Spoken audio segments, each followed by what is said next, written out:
Se eba oye man to mo wo TV stations bebre ho want to tasre bia momoze no hwe Costa TV na me ayadom Costa TV so ye ko digital na chede bibia wo bia e wotuma hwe nsem bia beda TV a was baba nchichim bia ehia bia so was baba na nji sam bia so a mo waso ate na wo so etumi hu de obo edwuma was amo se eba Costa TV a na bebe papa obia ongodo onhwe Costa TV.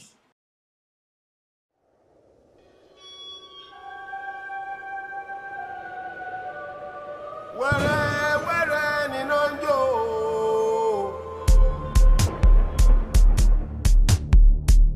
se eba oye man to mo wo TV stations bebre ho want to tasre bia momoze no hwe Costa TV na me ayadom Costa TV so ye ko digital na chede bibia wo bia e wotuma hwe nsem bia beda TV a was baba nchichim bia ehia bia so was baba na nji sam bia so a mo waso ate na wo so etumi hu de obo edwuma was amo se ba Costa TV a na bebe papa obia ongodo onhwe Costa TV.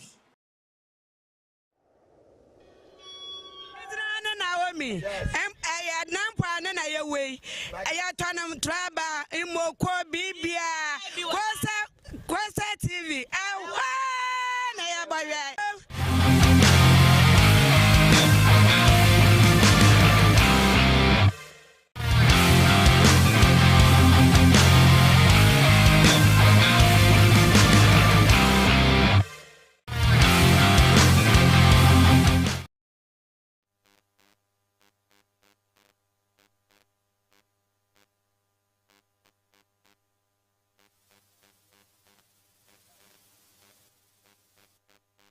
Costa TV na wasechi wa like na wa share na wo comment enso area to e ka kama area man so na ko YouTube a Costa TV YouTube ukwa subscribe dwedwe bia yubi ofia bia no e ba live a ubenya notification no na wonso watumi enso ahwe dwedwe no enso elho sanso ana wo TV no ya digital channel 514 enso no ya live enso elho eti na wakwa kosechi na bibia so akoyi enso Central Sports Arena no na ene brada ene yebedi komo bebri enso ewufia ha na bibia so akoyi enso edi amaye na oso wanya bi enso atwetwe komo na ene yebe twetwe komo yene Isaac Mensa ono ebo edema Accra Great Olympics yes yene ni bedi komo 1-on-1 enso ewa ha eti tam chuku ya no semba na before no baba no na yaketwe ya komo no yebedi kan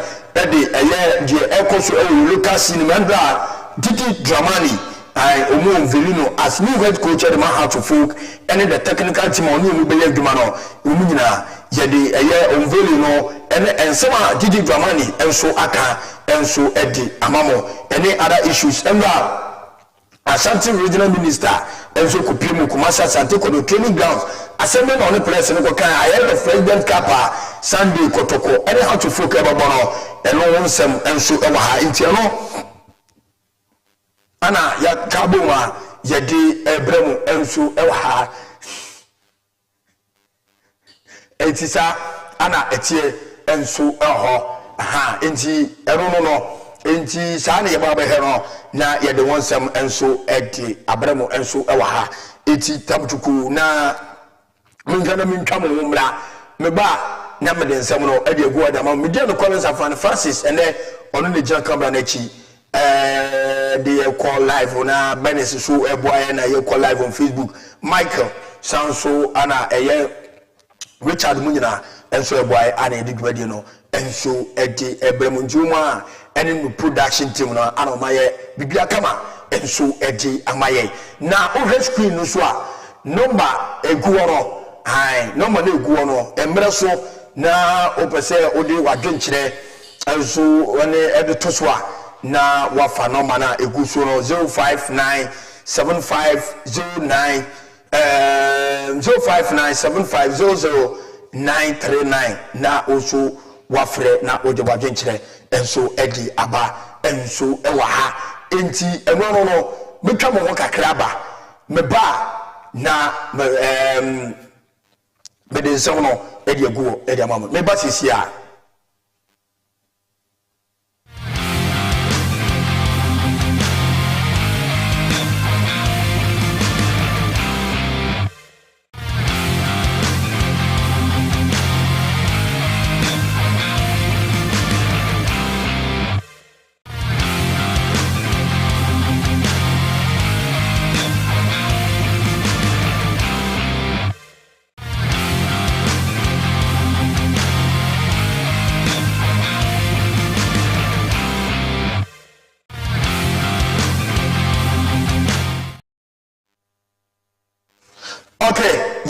bi akwa ba bi man from Central Sports Arena o Costa TV Facebook na YouTube so ye live enso ho ya ba chase na ye de nsem na dia bremo enso e wa hade a ye chase enso e dia free e ye enwa atofo e unveiling of a new head coach Didi Dramani enso ho na enwa o unveiling no yentie ensem a okan ne first words a ono so edija yenko na yeti coach Didi Dramani ne nsem a okan. I'm very honored and delighted to have my first interaction, and I want to say that I'm honored to also serve in the realms of Accra House of Folk. I try to understudy the vision of the board, which is the direction of the club, and trying to institute a clear direction with consistency and sustainability. And we'll try as much as possible to put in place a more progressive development approach. And so we acknowledge what has been instituted over these years. It is for us to keep the consistency and keep improving structures, more importantly, very comprehensive technical programs that will improve individuals and also the team.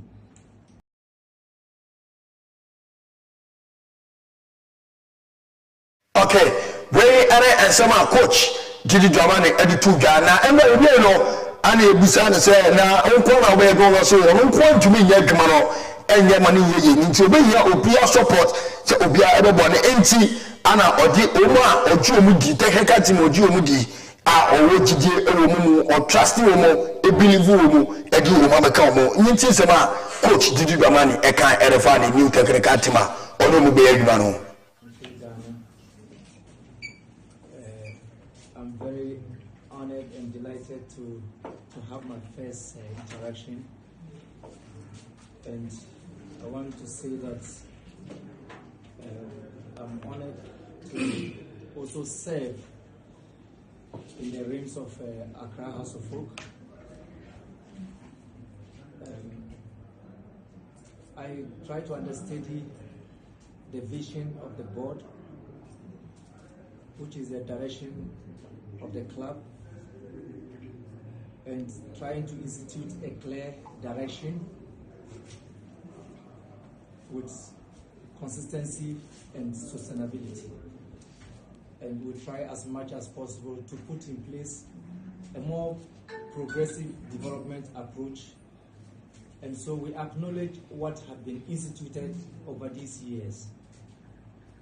It is for us to keep the consistency and keep improving structures, more importantly, very comprehensive technical programs that will improve individuals and also the team.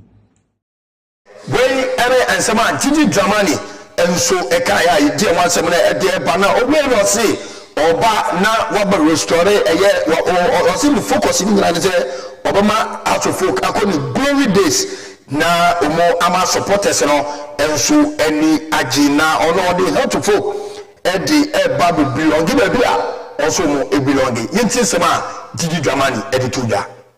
And so what we are doing is to begin to put in place the right measures and to consolidate what has been instituted.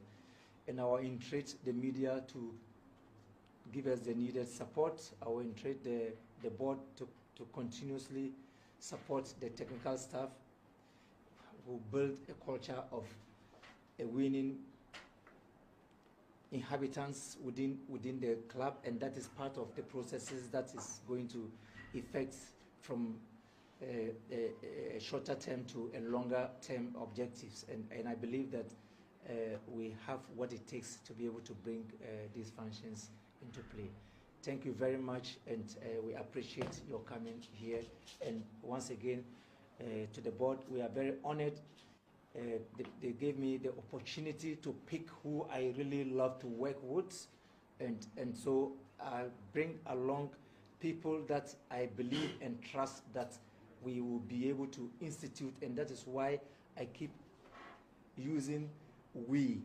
I cannot do the work alone. I need people to join the vehicle so that we can move Accra House of Folk to the next phase of its development. Has a very huge tradition, and we need to build a clear culture within this tradition, and then we need to consolidate a clear philosophy and a clear style of play, so that when we appear, everybody can tell that this is House of Folk. When our youth teams are playing, everybody will appreciate that they try to replicate what the first team is doing. Thank you very much. And so I knew how to folk coach Gigi Dramani and so Eddie Atuga. Now you know you didn't come you say na squad be na onu mu be adwuma no na see one pair a year place be large squad na emomo no e be take time and so Edamani team oba be building and so e how to folk yinti sama Gigi Dramani e kai.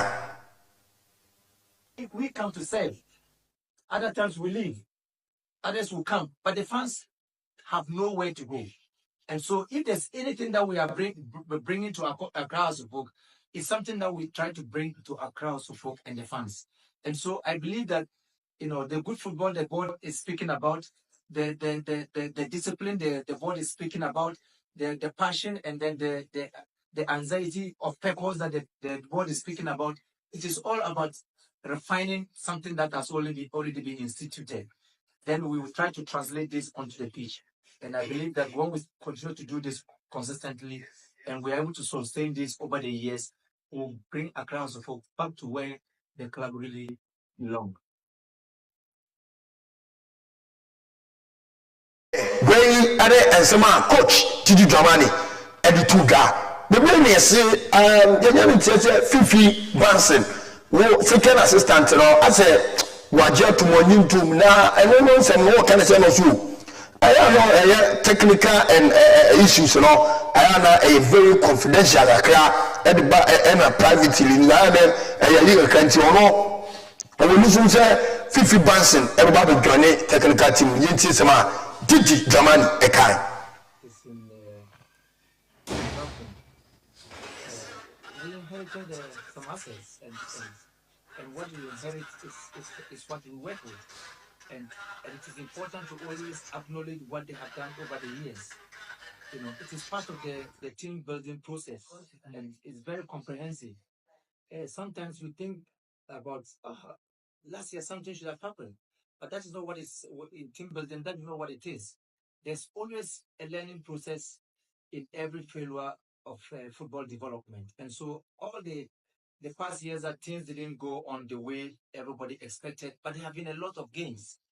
The gains that we see is that progressively the team have been putting in something, and once we are very clear in terms of being very deliberate and then being very, very consistent, and then we are patient around these fundamentals that we are speaking about, then definitely you'll be very much assured that we are heading somewhere, because you cannot bring everyone in.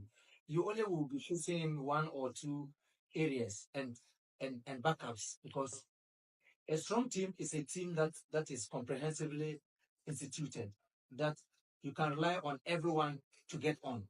What we don't want in a team is that you have so many players that in every weekend you are not happy, you are leaving people behind, and the people you are leaving behind are also not happy being left behind, and it is not by your fault that you are leaving them behind. It's just that the squad size is just bigger, but we try to manage this squad size in order to make it more challenging for players, so that everyone will fight for the real where to be, and then you acknowledge that. I think that the ones that are playing really have to be the ones to lead, but still we're taking care of the ones that will be left out of the team in terms of our approach of building a comprehensive squad. So we appreciate what is there already. I believe there'll be one or two infusions that will make it more consolidated. And that is what team building is about. Team building is not a race, it's a marathon. And if you understand what a marathon is, it means it's over a period. And that's why I said it's a progressive development approach that we try. Okay, wey and some attitude Germany and to the lastly we no kasa for consistency and stability out the every team. We are building a comprehensive technical staff base. And when it comes to contractual issues, they are confidential and very, very private. We don't get into those phases. You have the opportunity to nominate someone, and it is for the person to be able to deal with the contractual issues. So as we speak now, I said we have a comprehensive technical base, and so it's an ongoing process. Na yencha yeni enchire mu ewe Kumasi na yenkodi Kumasi asante kodoko nkomo na endo a Kumasi asante kodoko training na papa ni din enso Dr. Frank Amoakohere regional minister enso ewe Kumasi ana Kumasi Metropolitan Assembly boss Zuba enso eka won ana James Akosiapia omuka assembly fo bensa we ana sra Kumasi asante kodoko team no ahead of Nyame Adoma Sunday omunye how to folk president cap no enso eba so na regional minister no edi nani chire mu ono yentwe kwan a ofa so no okọ yentwe video no tene na okọ no ni James Kwesiapia ene KMA boss ekọ no yentwe video no kakra.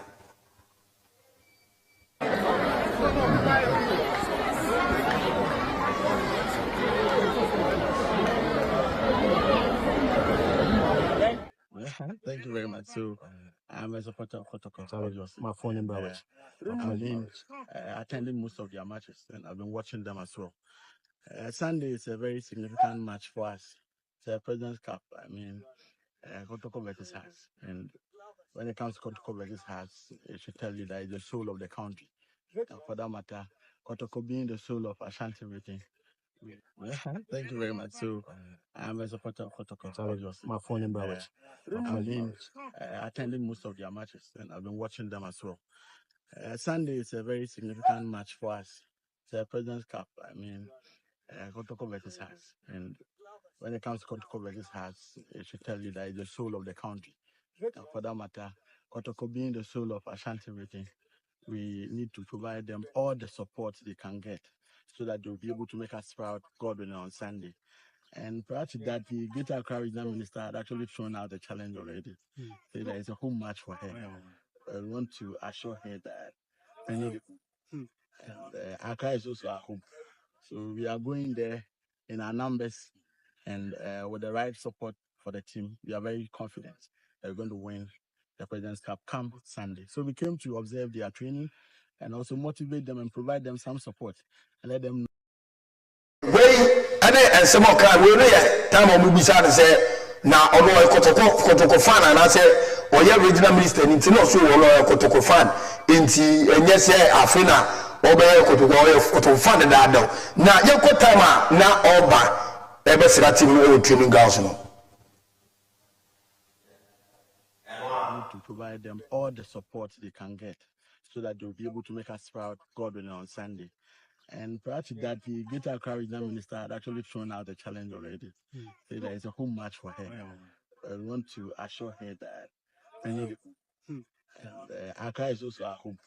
So we are going there in our numbers and with the right support for the team. We are very confident that we're going to win the President's Cup come Sunday. So we came to observe their training and also motivate them and provide them some support and let them know that we are here to support them and we'll be there. And myself, together with the entire team, we'll be at the stadium on Sunday to provide them all the support that they need. So exactly what sort of support is it providing for? Definitely, we're looking at how we will help them mobilize some good number of supporters to the stadium on Sunday. Definitely liquidity support will come in. Another motivation that we have promised to keep them, especially when they're able to deliver the goals.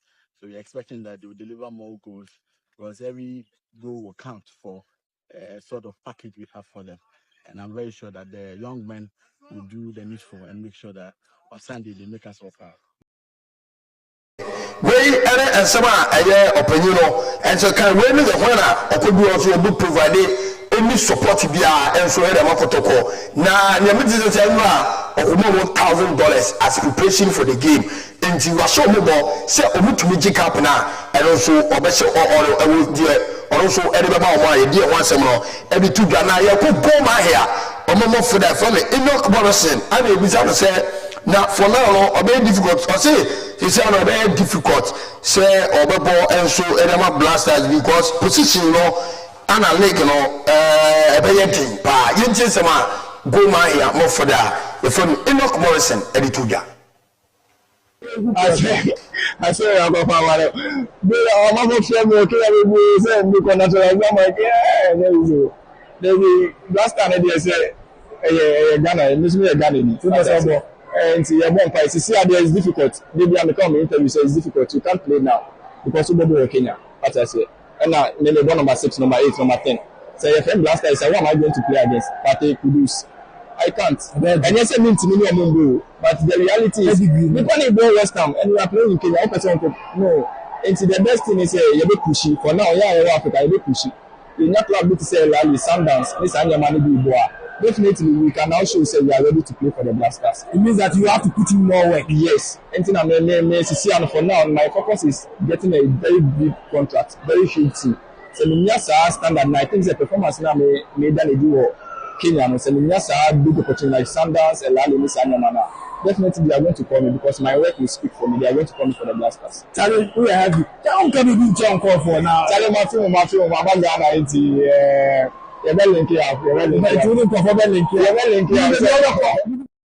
okay, they and some kakra Enoch Morrison and Swabi Tuga.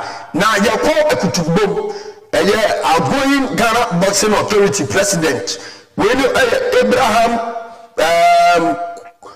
Kote Nate Nikwe Rada Kote Nikwe and is about to go or say on Sports Minister and National Sports Authority boss or National Sports Authority Director General and for Ankara now the rights right say Ghana Boxing Authority I'm a politician, but I believe most of you are not politicians.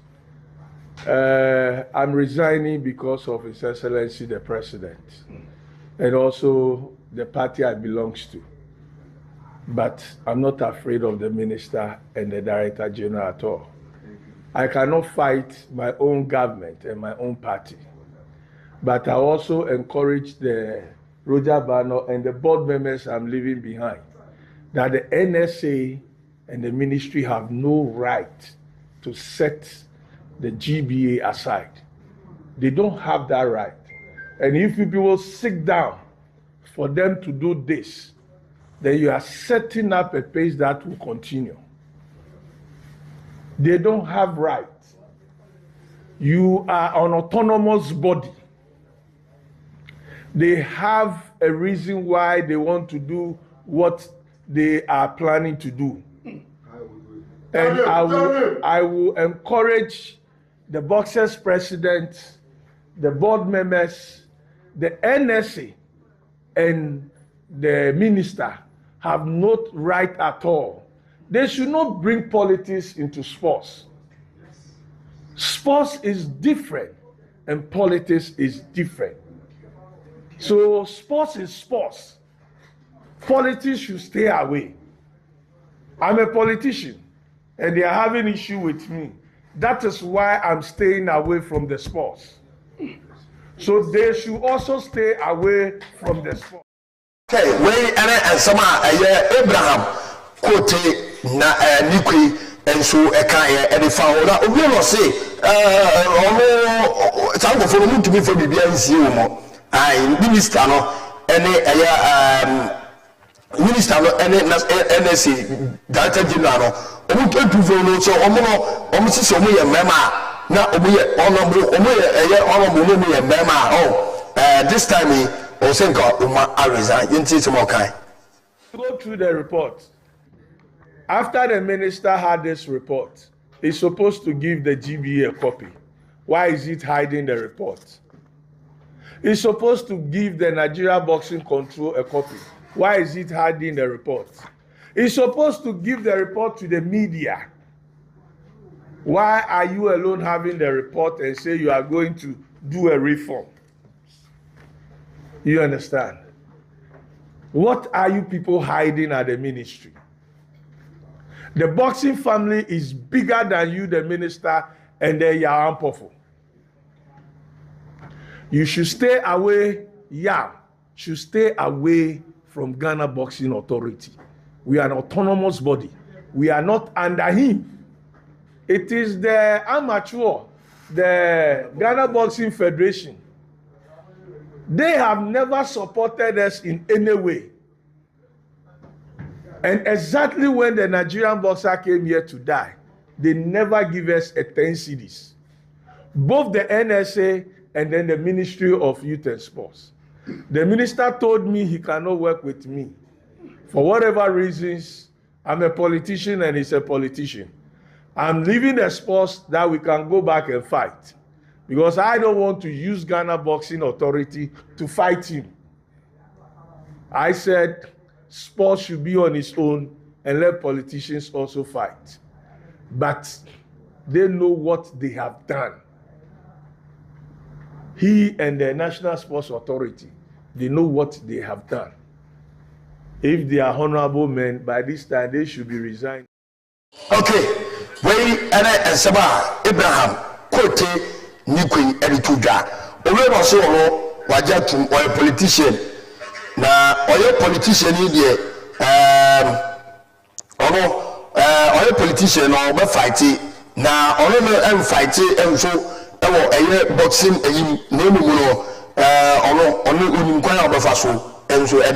sports minister I'll say that they should leave our sports alone. This committee report, those of you media men who comes here, there was another side of it where they said we have done over 92 fights since I came to office, which has never happened before here. Yet the committee report captured that the woman who is here, the snitch woman who is here, what is her name?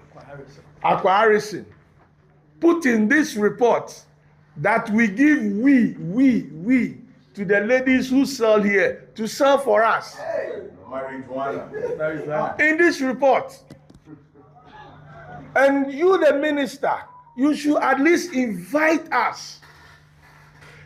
92 events. Police people are here all the time. Your own security is here. Your operation team is always here. You have never arrested anybody. And somebody like this come and testify such a thing. And you need not question us to find out what he's saying is true or not. But because you have your own agenda, you say you are setting GBA board aside. You don't have right, Kofi Adams. You don't have that right. As I said, I'm a politician and we'll fight. I'll fight you and Ilante, but I don't want to fight through the Ghana boxing. I want to leave the sports alone. Then as a politician, I'll come and fight you guys. Okay, we and someone Eddie Etuga. You come Moment Kudus na Moment Kudus. I remember I said, or your donation, and school, basic school or choir, and we need na books, any football boots. I would or the call a Nima one basic school. I want to share or could do you share video in the background.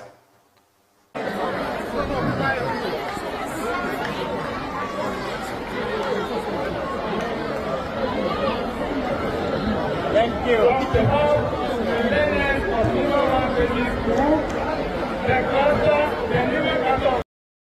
Way and Kudus and so could be only not say education.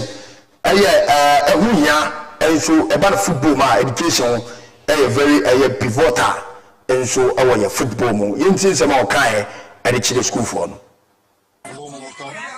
the support, that's where I started my education career, and I think it's very pivotal in playing football. You need to understand and read your contract. So, but I just want to thank you guys for coming here and showing me the love. I'll definitely be back. Cheers.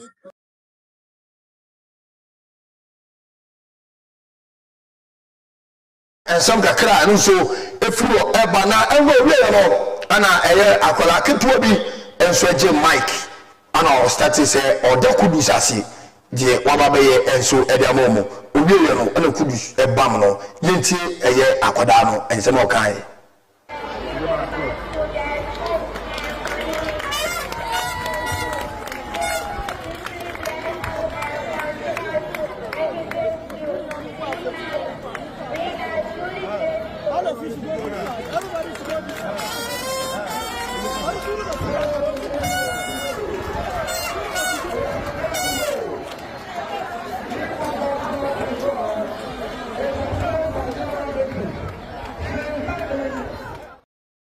no ene kakra eno so ekoso hono na for next picture no me na menu ho komo ene se aye Ghana Football Association ese aye Puma boot no enso aba na osi omu enche emfama clubs no na unim se osi aye Premier League clubs no ebenya 540 pairs of boots enso sanso ana division 1 class no ebenya 1440 pairs of boots into 48 class no sa ana yebeche enso na mamo ana 600 pair edema emano football Premier League 20 class no enso ebenya enti ye boot no enso ebeto tuti o mi say available say ukwa onsa enso be count de no aba beche enti say na tie Puma omubuti ni guso nti women's football division 1 and then Ghana Premier League enti sanity ne bomo division 1 women's division 1 and Ghana women's Premier League division 1 league and Ghana Premier League for no ana ebenya bi ne bomo no senka division 1 for ni nya bi because man division 1 no omoso enya bi enso ehwo a ye de wan se mama dalade na fa le picture na mama na wakokoye adoye enso diama prisons for osunyane na Dalad Foundation and o ma organize bibis eno no bisa eti wuhwe TV no so a ubehu soft drinks ene emone ensuo ni ade no wa bebre entisa ana Dalad so enso akwakoye na Kennedy Boachiasa enso Ghana Premier League side Nations FC enso appointed as new CEO but it's funny mama na every time we no na osensan katra no tisa ana no so esi etie enso ehwo a yedi enwasem no edi eba eti mensam no edoso edoso eti mami twabo wo memra beba na mededi akara to amoso se eba oye gwe mantomu a wo TV stations bebre ho mototo ase obia momoze no hwe Costa TV na me ayadom Costa TV so ye ko digital na chele bibia wo bia e wotuma hwe nsem bia bere TV a was baba nchichim bia ehia bia so was baba na nji sam bia so a mo waso ate na wo so etumi hu de obo yuma was amon se ba Costa TV a na bebe papa obia ongodo onhwe Costa TV.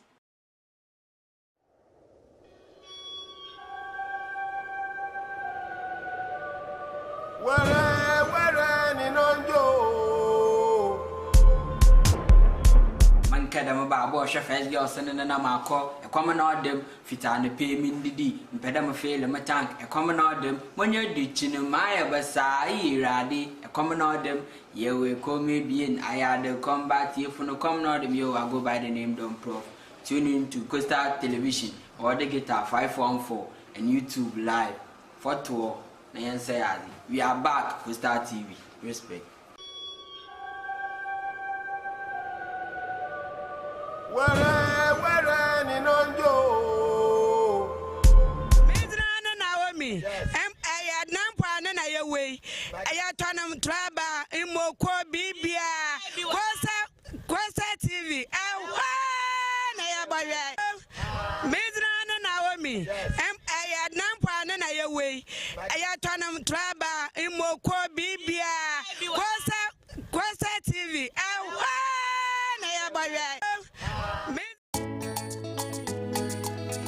Costa TV, Jumedi for Friday by Yatunde in Puntu. It's about development. You discuss issues of national concern, issues of central concern, matters that concern Central Region and Ghana. Puntu Sama offer Kepus, baby will be in Puntu Sama offer. Or your one and Asadi, there or Sade, or in Puntu, or the baby on the Yedin in Fubana over Trasi. We are no other man. Or your one and Asadi, those in Puntu Baba Kepus, one and Asadi, those in Puntu Baba Central Region, one and Asadi. Those in Puntu on Baba Gani Nara. Puntu Sama offer Kepus, baby will be in Puntu Sama offer. Or your one and Asadi, there or Sade, or in Puntu, or the baby.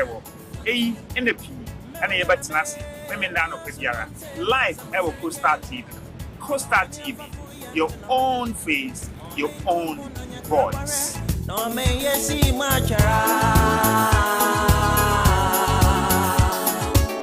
you see my Mewo, feet it I found with you. Yes, me had to me and do, baby.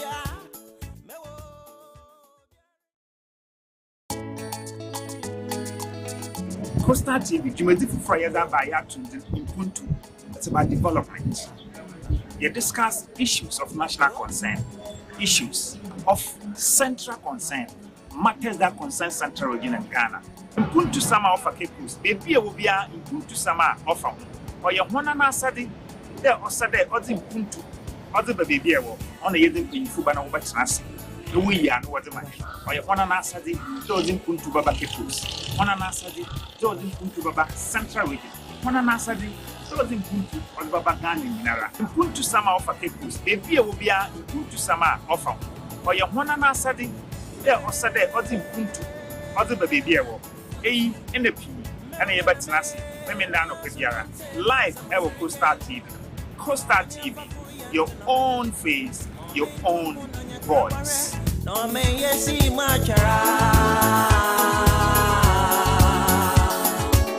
you see my Mewo, feet it I found with you. Yes, me had to me and do, baby.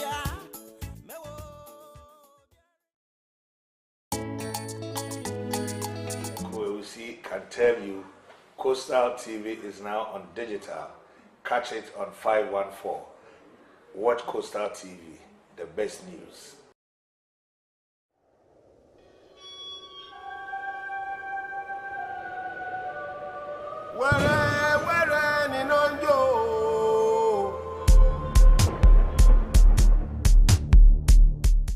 Koeusi can tell you Coastal TV is now on digital. Catch it on 514. Watch Coastal TV, the best news.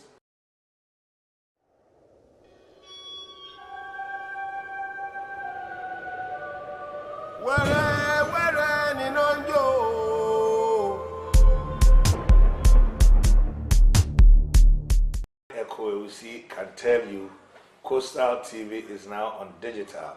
Catch it on 514. Watch Coastal TV, the best news.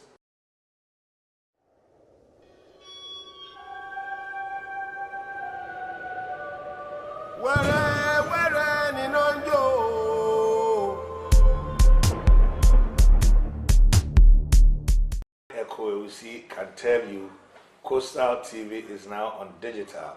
Catch it on 514. Watch Coastal TV, the best news.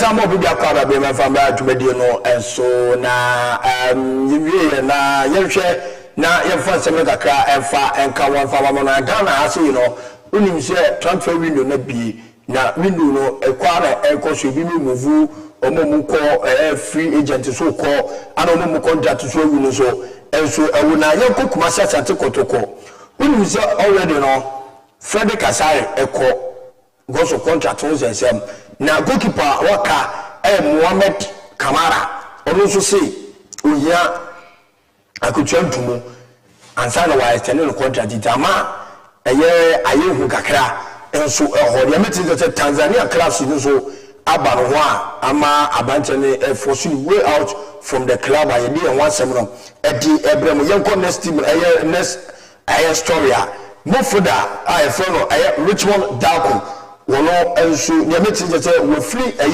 Samatex bobo konim enso ekone contract enso enso yenko yenime enfa de aka no enfa embramo dia Godfrey Boachi captain enso de ma Vision FC ono so dia metin say Eduana Stars abantene de nani achi mu odoma awo sign 3 years contract enso edi amomo from Vision and abantene no enso edi nani enso edi achi enso na Samatex wonu biem no Africa from Sendu Abubakar enso ono so dia metin say Samatex enso ejane kwan contract enso abanabiye yede wan semina ba Alex Eso enso Ghost Stars dia metin say free agent Ghost Stars team no abante no afiwo as free agent ono so eko enso ono ene da so no na dia metin say ono Heart of Lions atwetwe komo ahwe say ono so edi nani enso e kwa kochirim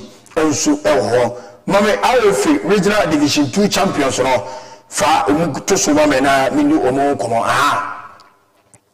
we no emema no Asante region Kumasi Ebony FC and I qualify Upper West TF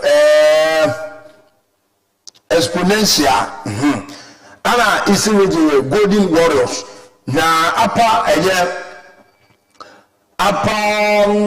East Border All Stars Northern region Sankara Nationals and so qualify Western Swapon Fidelity sound so ana Volta Wafa Boga Hafo Brukum Asna ana Central Region Police National Greater Accra Great Ambition it is ana etie ana from mane de no enso fato so mame na me ni hu nkomo enso ewa ha na yenko yenim mane de no so me kan ho fama me na enu hu nkomo kakra enso ewa ha na mane de no say ana etie mane de no say na etie Upper West wa All Stars mano sanso ana Eastern Arefi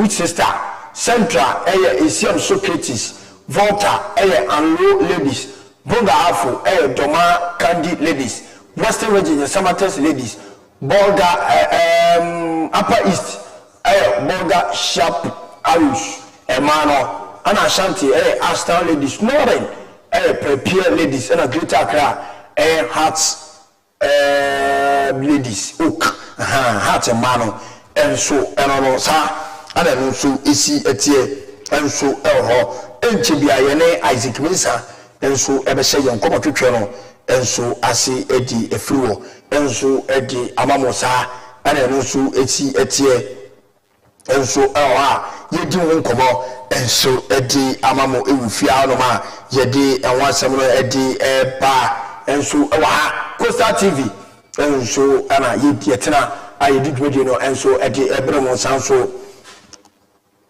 ana Facebook ye live YouTube so ye live and so honti oba na wako segbo sinim wa like wa share na wo jaw comment and so edi ato edi amamo intisa ana etie enchebe ye ne Isaac ebiti enkomo and so ewufia na bibia so akoye and so ewa hadom na wo so wo bi na witi enti ma okose no ɛnyɛ ready question a wobisa wobisa no and ofiri Tamale City ana ekupim anso ɛwɔ a yɛde ɛho asɛm no ɛde ɛba an nti ɛyɛ nkakra na yɛde akɔakɔwi enso ɛhɔ nti saa ana tie 0597 5000939 0597500939 na uposo ofra wode frɛ yɛbɛgye wadwenkyerɛ enso ɛwɔ ha na yɛtie deɛ wo nso wopɛ sɛ wode to so enso adi ɛma yɛ na yɛaka wo nsɛm ne bebree enso adi ama mo ɛwɔ ha ɛti saa ana ɛtie yɛhwɛ na yakɔgye aboafoɔ nkrato no yɛba jene Isaac ɛba bɛgye nkɔmmɔ enso ɛwɔ ha eti wopɛ sɛ wodi dwumadi ɛde ba ha na yɛbɔ ho dawuro ɛde ma wa asudwo a wode hwɛ TV no ɛso na mɛsɛ guo no ofra yɛne wobɛtwetwe nkɔmmɔ na bibia so akɔyie bibia wotɔn bia a wopɛ sɛ yɛbɔ ho dawuro bia no wode ba yɛbɛbɔ ho dawuro kama enso ɛde amounti yɛbɛkɔ na yakɔ akɔgye aboafoɔ nkratoɔ kakra bi na yɛba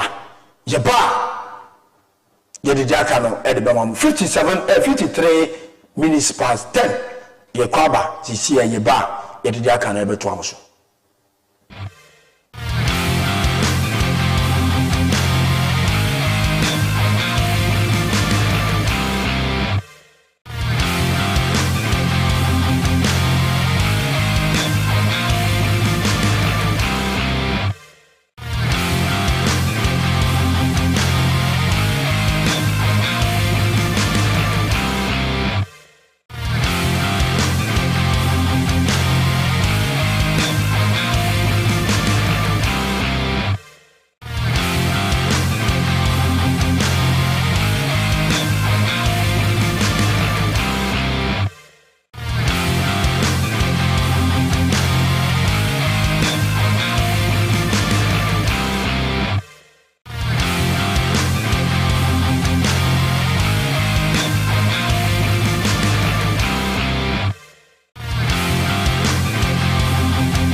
It's about development.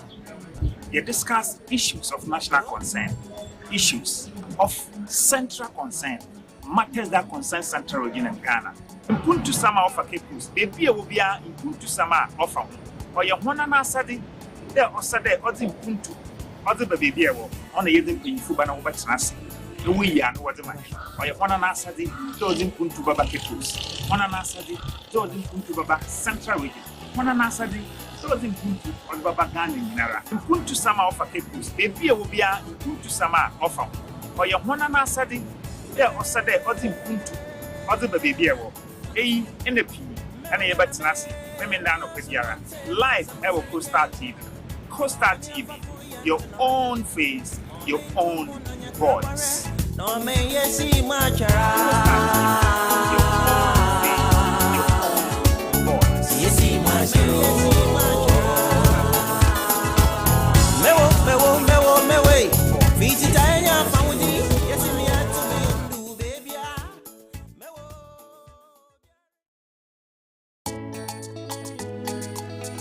CoStar TV, you may differ from that by to Ubuntu. It's about development.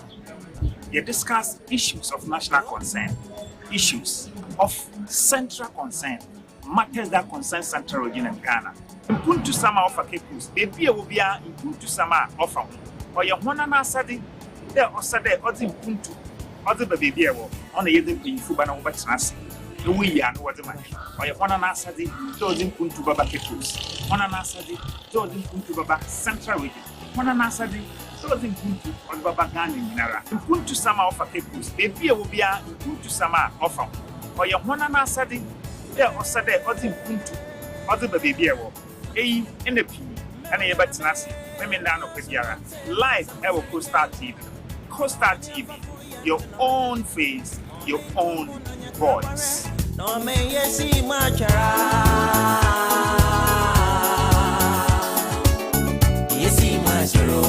Costa TV na share. Costa TV. Yeah. From me last spices. You will Driaco. Costa TV na share. Costa TV. Yeah. From me last spices. You will Driaco. Costa TV na share. Costa TV. Yeah. From me last spices. You will Driaco. Costa TV na share. Costa TV. Yeah. From me last spices. Naomi. Nampa na ye way. Aya tonam traba imoko bibia. Kosa TV. Na ya bawe. Midra Naomi. Aya nampa na ye way. Aya tonam traba imoko bibia. Kosa TV. Na ya bawe. Midra Naomi. Aya nampa na ye way. Aya tonam traba imoko bibia. Kosa TV. Na ya bawe. Midra Naomi. Aya nampa na ye way. Aya tonam traba imoko bibia. Kosa TV. Na ya bawe.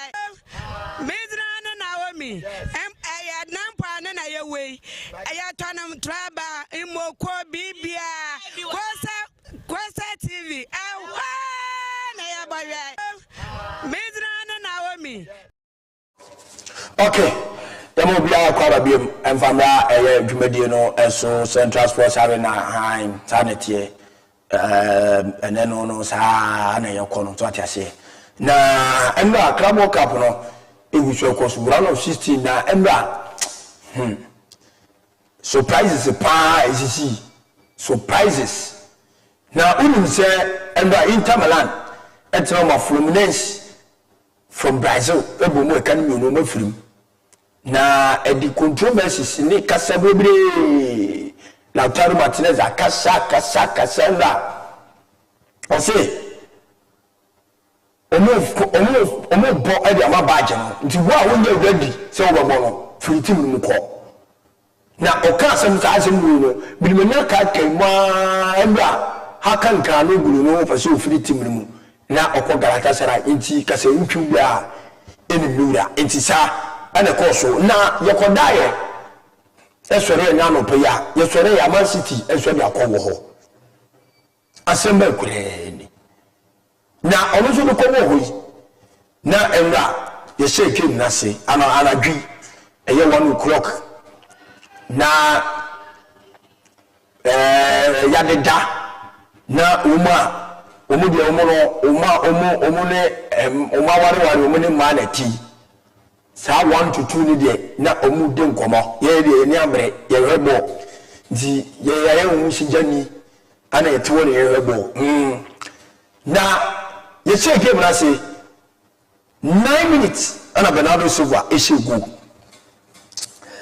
eti ye didima ana Marcus Ronaldo eteka no edima eye Ireland enti o teka no ana musa share ba ko ka o Malcolm ele ba ko ka le 2-1 former Barcelona player no ele 2-1 3 minutes pepe ana ele Haaland ebe share le 2-2 okay ye call extra time ye we extra time ye starting at 4 minutes na Khalidou Koulibaly pan wa pembo na tu na enunsu ama kasa bibiri ana eba na fufu di na kwate ana suki ana dia ye die ye de beko penalties 112 minutes akasima watwe na ya bo penalties ana Marcus Ronaldo ene ba ko ka ho ene ye 4-3 eti Pep Guardiola we do brutal so ni go fo ama oye mu wiye na ene nubre Real Madrid na Hard Rock Stadium Miami Florida ho oni Juventus ana refi no eye Simo Masinak efi Poland ono ne kwa ko gina finfini na sa game no enso abaso na yenko yenim na yemfa dia aka na emfa mremo dia sei ana ebeye Yeboria ene anadwi 1 o'clock dot one ene Monterrey Ramos etim no enso babo entiwia Friday na quarter final na chance dey free 7 o'clock Fluminense ene Hilal ebo Friday abiachi Saturday 1 o'clock ahomache Palmeiras ene Chelsea enso ana ebobo enso eho na enumere 4 o'clock PSG ene Bayern Munich big game dey about to be free baby Chelsea nam no se bibia free so amete bayra wo ma Chelsea be ko final na Juve ene omu game mo bobo no ene Dortmund de no obi obewini no munye no be hia enti memenda ni yi kota final na free wo brother na ye bobo semi final ukwada semi final 2 na kosiada ai final itisa ana eko enso ehono ma yede wan asem no ede ba de meti tse transfers ni mo no Renato Viaga, Raheem Sterling, Chukwu Emeka Disasi obu nyina Chelsea for no say omo be pekra ba mo no ma kwa bo mo ton we isi apampa so don komi don komi ntisa ana eno so etie a e ba be koso enso ehoroma yedi enwa asem no ede eba enso ewa ha ntisa ana eno so ekona na meti se Jose Mourinho ene Marcus Asensio enso di komo se ohia no enso Fenerbahce enti yere se Mourinho nensa ebeka Marco Asensio a odono ebaba bi diduma enso ewo ni timu mu edi enwa asem no enso edi ebremo enso ewa ha na yemeti se Arsenal for no ese eye nyame antuma omodi offer as the elko Chelsea no ma kwa kwa se Abrantia ye fra no eye nani madu eke omodi be de ba na yahwe so musa enso become Chelsea for no say omwe Jamie Byner Gittins João Pedro omo twese omo Kudus Mohamed enso ebeka ho no mu wia omo to defender na defender ne metene kire se eye Benfica will defender bi we mini dini ono ano mo twese omo de baba omo wia no mato goalkeeper den omo wia na omo mo beton no o master te se omo ton omo Lorenzo Insigne the way they say see ano o free agent oni eye Torino enso atwa contract mo 34 years enso eho eno ne ensem kakra eno nso efiri onom enso eba na Arsenal the way they say o see omo di eye personal terms bid ebi koma no ni maduke no ma hwe sabrate no enso ebeja tuma ye de wan sem na ba Juve for no say omo ye be bia na Jadon Sancho omo enso afa no enso eho ma ye de wan sem no enso edi etuga enso eho na ye ke bia de achem ye hwe say na ni mire Kylian Mbappe enso ebinya eye game anaso obebo enso edi amani team enso eho na Brentford the meeting say omo de manager mo final 20-year-old boy Anthony Milambo omo hese omo nsa enso ebeka sa Abrante United for no enso munya Fabian Ruiz obo Paris Saint-Germain omo epeno enso eho na João Felix the meeting say sources are if you Saudi Pro League ni mo eba ni say clubs bi wo a omo ye enquiries about João Felix say omo ebehe so mu befa Abrante no enso aba enso eho no ma edi enwa asem no enso edi ebremo na Thomas Partey sem no sisi ara ene first enti Partey enso e free agent Jemetin say Galatasaray Sports Club enso aba di onim ye hwe say eye di no enso ebeye adwuma ye di enwa asem no enso edi ebremo enso ewa ha na yaka won se pi enso ede akyeremo na João Pedro de owie bibia odi dani akyeremo US na wako join the teammate eye Chelsea ene Emrante no maka no na onumu enso esiakan enso ehonoma yedi enwasem nso edi ba ameka bi edi akyeremo nso ewa ha Central Sports Arena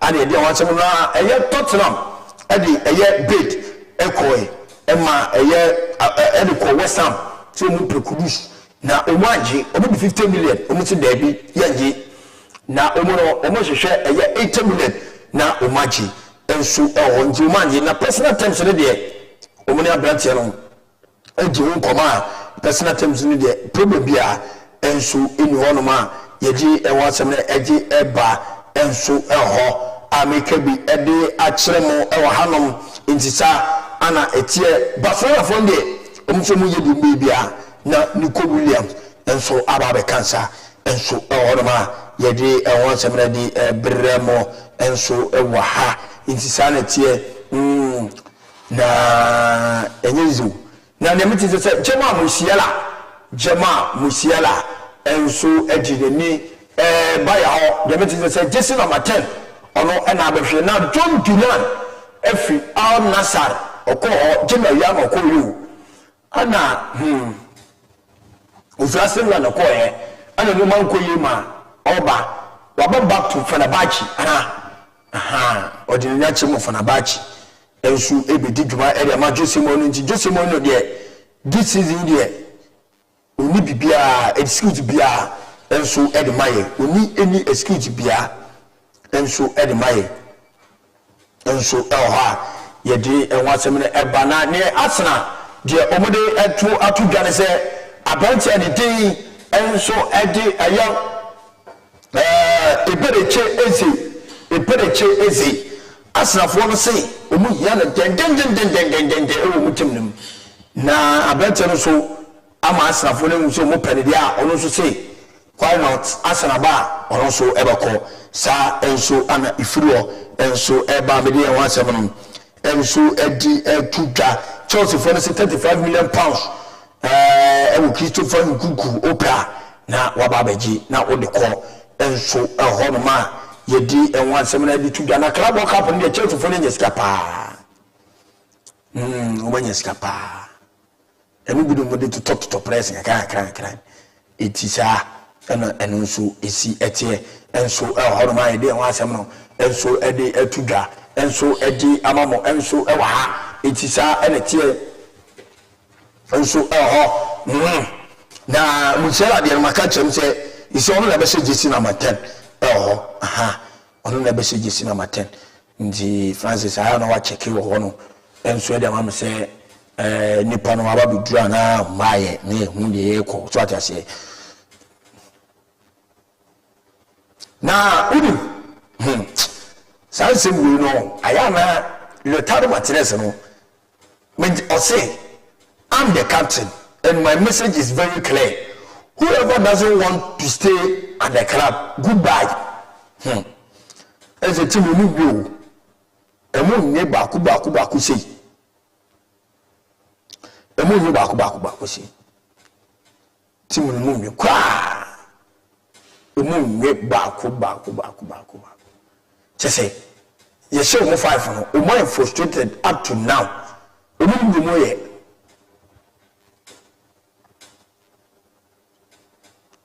Obinim de omoye obinim de omoye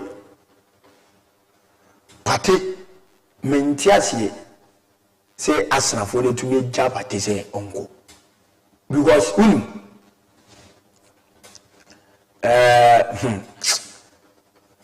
player or to Egypt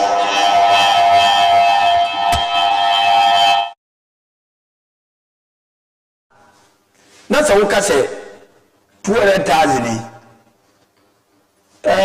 200,000 on to so normal woman 100 Francis so to betra na ye Manchester betra wo yenka Manchester asem wa team Brian Bobo mo yende oba omuka so oba chew muka so oba Matra oba makem say 2 signings or mebuda na on 19 bongo nduri imbomo dada enya butresem bibia na abutre na de no so say Debia saa abutra saa ye nya abutra so atwan ache enkunne de bi abutre enwi banku ni na nkunne wuri pade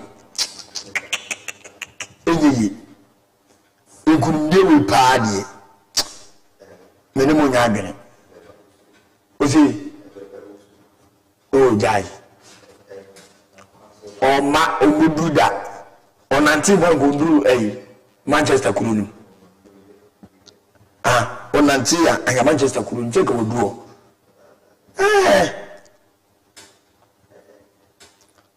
enti onanti ya nka wodu enti mu bibia unique ne bibia so nya kama why enti aya na wahwe ahono ewe ni makana nze no de enya possible sa fibia wuza Manchester de oma wo bre bia ho oma yehwe onko bakwa no nko abe nwa mu be nwa pa sa betre na ka chire listeners se team papa no aba so that say enya no koreda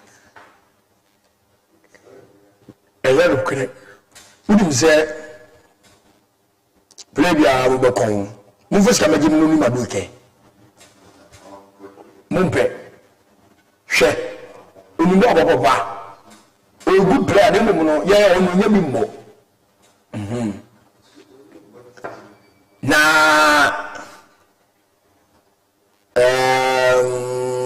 yes ebe hu okay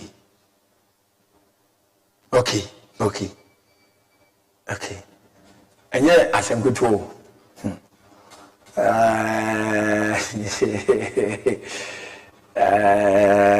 okay 14 minutes past 11 okay mate bonus nkoma na ayohu we dem amtwa mo ngara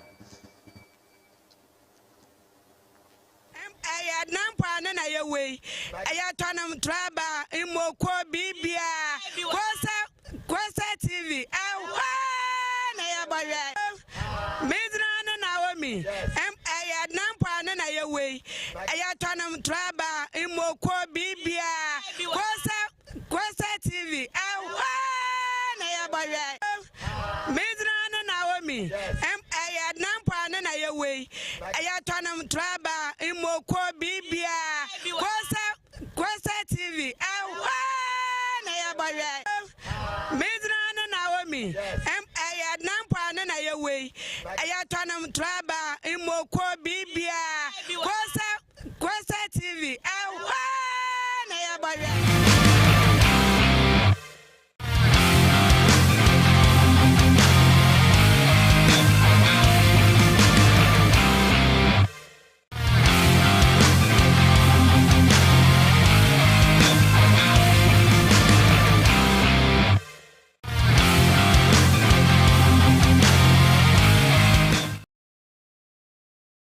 enti no yerena yediesi yerena yediesi na yasore akona bibia so enso enono na benesi meseni wadi video ni pakese pa wadawroma we no ye birthday kese bi fano to so mama na menya na menko no pa we no nyoni de yebu mra no so we do seraw to do form me seraw fano to so mama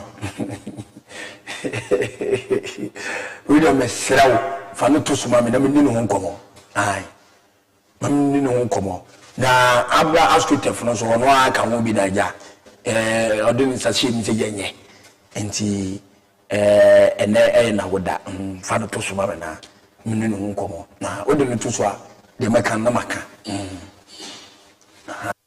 yes papa no da so no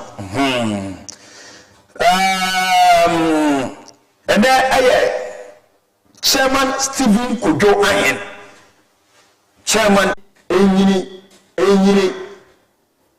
na jewu sabu so bia so no enyisha enso informati yefa eye Costa television so na ya we so happy birthday enso e wa ha eti chairman eno ene birthday so kwa ye de ma ene brada ai ene brada na ene wa wode ai ye we so happy birthday yefa esafidi we so na ye we so happy birthday so kwa chairman Stephen Kodo ai happy birthday enko emfa enwanti chairman we are momento nka chairman momento nka na so si form si form na o ma me phone so ana mi botom ye de na brada mi nika pre mo ji na mi a o so ma me nka na ye tre ye sitting kakra anopa bi kwa wie ye na ye keka no mabom enso o di chairman si mi ko dwan happy birthday enko emfa ma o ne me na wo du a wo da no so no oba ba ko so ese fridge ma ye no ti wo de next week ye beka won si pi enso e o kase beauty chairman Stephen Kodo ahen nyame inshira onye okese onye obi sade emfa ma wo ye obi se be so bia no enye inshira eni ado ya wo ye e de boa e ye keku snof minor nyame inshira na onye okese enso ho enti no ai mabre why iti benes ye fancy na me am not na ye baba betena se ne ye aka no e de ato am so media no kwale safane Francis eboame benes eboame Michael and afi Richard omunyina Mr. Omar bin Abdallah asolba ku fi Suman and afi yes Professor Kwame Nabafo je munyina enso eboae yakam ya me am not na mo beti enka